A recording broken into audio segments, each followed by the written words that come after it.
হলেই কিছু না কিছু খেতে ইচ্ছে করে, তাই আজকে ভাবলাম যে সুজির উপমা করা যাক, তাই সেটাই তোমাদের সঙ্গে শেয়ার করা যাক। প্রথমে ভালো করে সুজিটাকে তেল দিয়ে ভেজে নিলাম, তারপরে তেলে বাদামটা, যদি তোমাদের কাছে ভাজা বাদাম থাকে তাহলে ভালো, আমার কাছে কাঁচা বাদাম ছিল তাই একটু ভেজে নিলাম।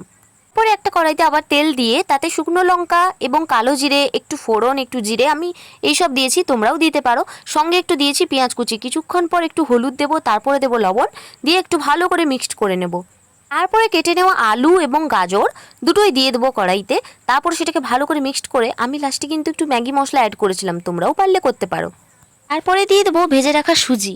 সুজিটা দেওয়ার পরে একটু ভালো করে 5 মিনিট নাড়িয়ে নেব। তারপরে দিয়ে দেবো ভাজা বাদামগুলো। তারপর সেটাকে ভালো করে মিক্সড করার পর কিছুক্ষণ পর হালকা হালকা করে জল দেব। জলটা কিন্তু বেশি পরিমাণ প্রথমে দেওয়া যাবে না, অল্প অল্প জল দিয়ে প্রথমে নাড়াতে হবে।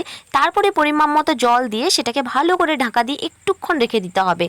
পরেই রেডি সুজির উপমা। তো কেমন হয়েছে অবশ্যই জানিও।